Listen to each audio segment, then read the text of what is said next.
Pessoal, olá.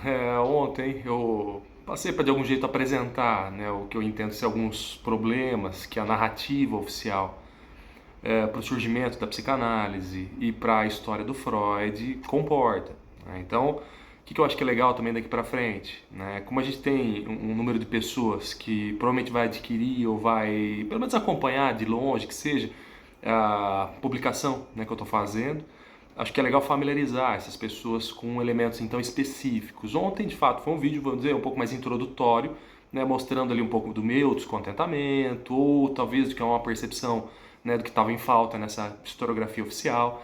Mas aí eu queria centralizar um pouco a conversa rápida na figura do Jacob, né, o pai do Freud, né, porque esse homem, enfim, ele teve uma vida bem mais interessante do que a que foi narrada, né? E aí, de novo, eu não sei se foi por desconhecimento, se foi por falta, talvez de vontade dos biógrafos, que de fato se concentraram muito na vida do Freud.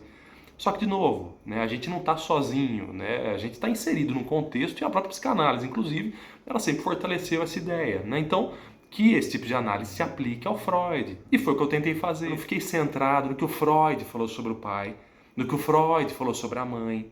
Né? Então, eu abri mão desse tipo de leitura para esse momento, para centralizar naquilo que foi de fato um trabalho de pesquisa sobre documentos, registros, passaportes, declarações emitidos inclusive pela cidade na época que o pai do Freud morava, recorte, jornal, carta. Então eu fui em busca de documentos e refiz a história, não só do pai do Freud, como da mãe e do mentor. E eu preciso, né, daqui também, deixando claro essa palavrinha, mentor, né, que o Freud teve sim, né, e a narrativa vai comportar ali toda uma questão diferente, né? Vai dizer que o Breuer foi um cara de escanteio, um cara que falou um negócio lá em 1882, 83, e o Freud sozinho, né, ia lembrar disso, né, ali no final de 1880.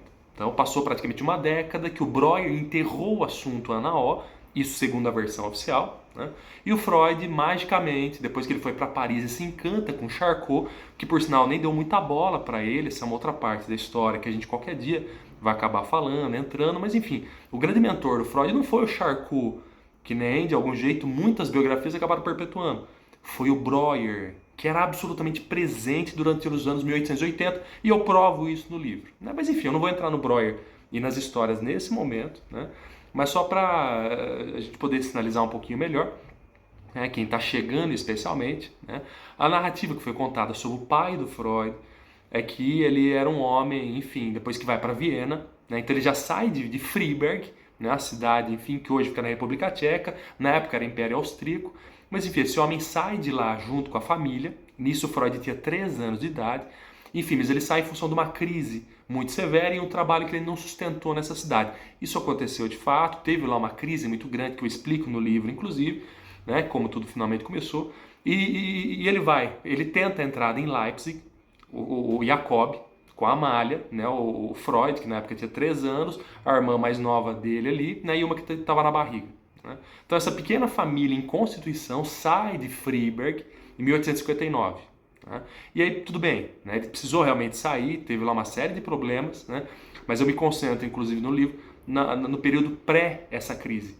Então eu conto ali do nascimento até essa crise especialmente. E eu vou mostrar para vocês que foi um percurso muito interessante, uma série de aspectos que infelizmente nenhuma biografia abordou. Inclusive em Freiberg, né, cidade que hoje eu estou ajudando a casa natal na condição de pesquisador.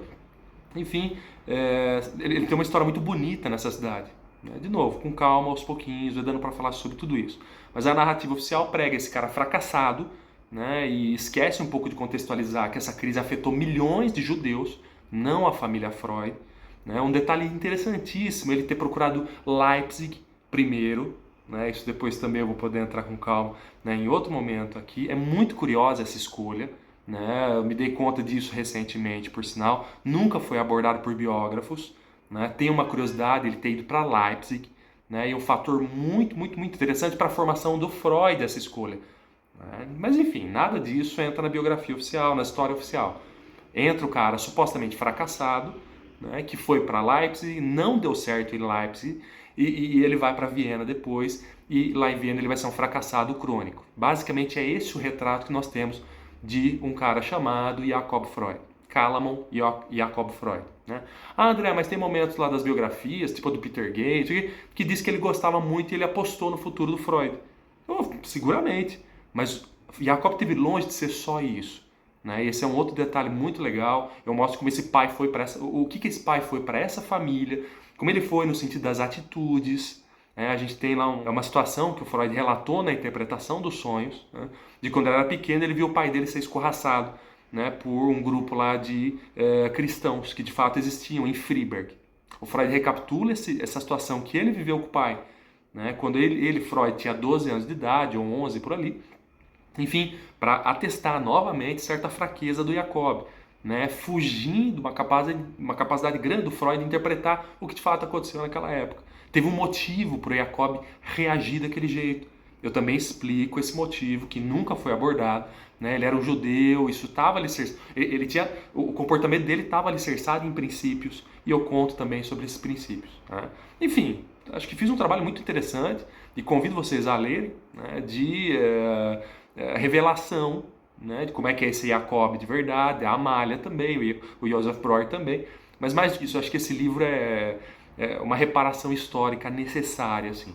Né? Então nós estamos chegando firme, vai ser muito legal, né, a possibilidade de apresentar isso para o grande público. Eu estou super ansioso para que vocês tenham acesso a esse material e depois me contem a impressão de vocês. Tá? Eu vou tentando anunciar aqui aos poucos, né, do que vai se tratar e vou fazer mais conversas como essa.